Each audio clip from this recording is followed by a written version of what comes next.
Alright, you know what? The point of this channel is just stuff I got beef with, right? It's the time of year where that which I have beef with is this stupid fucking thing. Speaking of time, I tell people I'm a software engineer, but really that's just what I do when I get a minute to spare. What I do full time is maintain this fire. The thing burns through a log pretty quickly, especially when it's on full air, so you'll have to feed it every couple of hours. If I worked a real job, I would commute out, do a workday, commute back, and when I got home, the fire would be out and I'd have to start from scratch again. The notion of a heat source that requires constant attention in this the year of our Lord, when was this house built, 1940 something? Yeah, humanity had solved that problem by then. Using a thermostat, we can tell an electronic device to turn on or off. Amazing.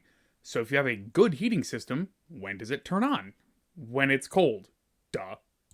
And when is it most often the most cold? At night. So this fire that needs to be fed pretty constantly is going to burn down to its minimum while you're asleep, which is the time that you would need it the most.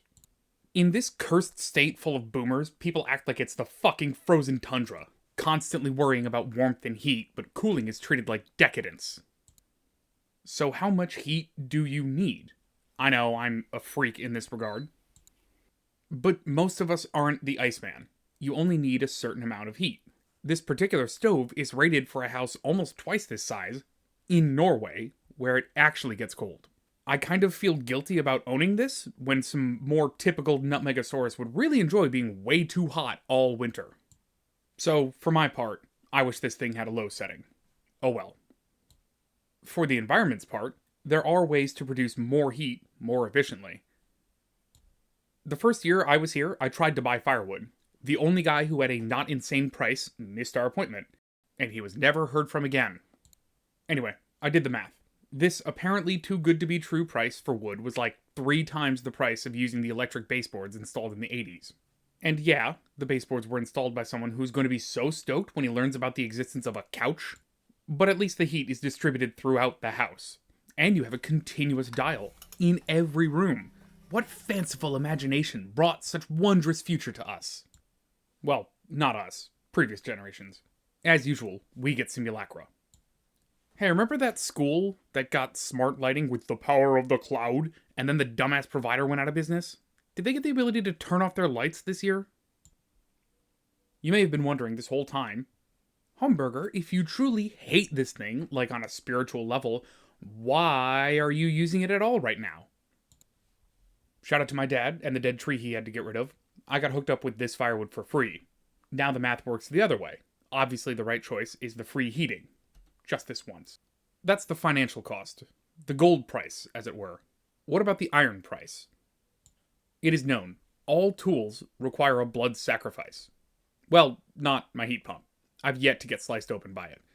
But if it would hit the temperature I've actually told it to and not consistently 10 degrees too hot, I probably wouldn't mind sparing a gill or two. Actually, Barry, how much is a liter? About 8 gills. What's a gill? Does that help? You're just talking in circles, buddy. The searing hunk of iron in the center of my living space, however, loves to burn me. Yes, I know, skill issue, Johns, get good, etc. Maybe you say, Burger, surely you have PPE for this? Yes, I have a nice pair of gloves, generously provided by the home's previous owner. Hopefully he lives somewhere with a modern heating solution now. And they're gauntlet style, meaning they don't just stop at the wrist, they go further up, to here. Just below this year's newest mark. Actually, most of that is road rash. Fell off a motorcycle in November. Don't worry. She still runs. Absolute fucking miracle. Pick your favorite deity and offer them prayers of thanks. Didn't even lose my magnet. But she does need a new handlebar. And ignition housing. Obligatory begging for money, Patreon fourth wall, etc. Right, but big hot thing you have to physically interact with basically constantly. Most of all, the very first thing you do when you wake up, before you've had coffee, while you're still suffering the emotional momentum from dreams, when your single highest aspiration in existence is to take a piss, is to feed this thing. Unfortunately, burns happens. Hey, isn't that the motto of that YouTube channel? You may say, but at least the cottagecore vibes are impeccable. I mean, it is mulled wine season. Or Gluhwein. I was going to walk you through what I did, but here, that's a good recipe. Do that instead. Anyway, yes, if you have an excuse to leave something on the barest, slightest simmer for like 2 solid days, I submit to my fellow researchers in the field that this is the coziest possible method. However, the point of this little jaunt is so I can show you the busted enamel. There's a version of this that's just black cast iron. Absolutely my vibe. But even if you prefer this kinda maroonish brown, I imagine you'd switch colors if it meant the surface wasn't inevitably going to get irreparably marred. My house is a shoes-off kind of house. The habit was instilled when I was a kid.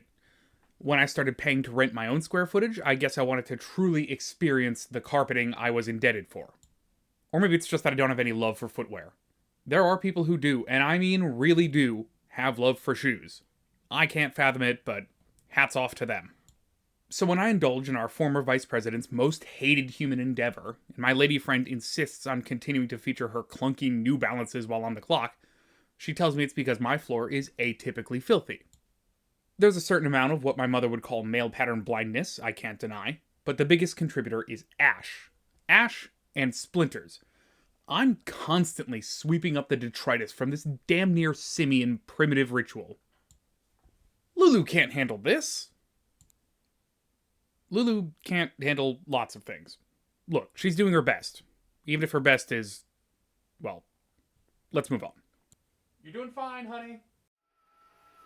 Recharge failed. Please manually put the robot into the charging base to charge.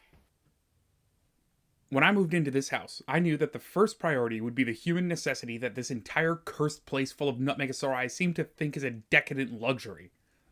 Actual, effective air conditioning. Holy crap, getting an electrician to come to a building and electrify part of it was absolute clownery.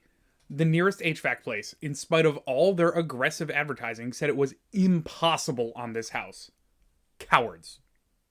The most aggressively advertising electrician insisted on a consultation during my job's morning stand-up meeting. I told him that I can't have a meeting with him at the ass crack of dawn because my corporate masters already have dibs on making me get up early for a meeting at that time. And I kid you not, the actual words he said were, "Are you sure?" So when I finally did find some brave innovators to drive to a house and plonk down a heavy thing, which they inexplicably put a mile away from the house for some reason, whatever, it's fine. When I finally found someone willing to take my money, I picked up a new trigger phrase. "But you're gonna keep the wood stove, though." I heard this primarily from people who are scumbags overall. They heard everything you've heard so far, and either none of it sank into their thick skulls, or they just enjoy being assholes. In several cases, I'm pretty sure it's the latter. So I started saying, if you tell me to keep the wood stove, you're going in it. So if someone out there wants to buy this massive heavy hunk of metal, and you have some way to transport it yourself, get in touch. I just need to have a couple friends over first.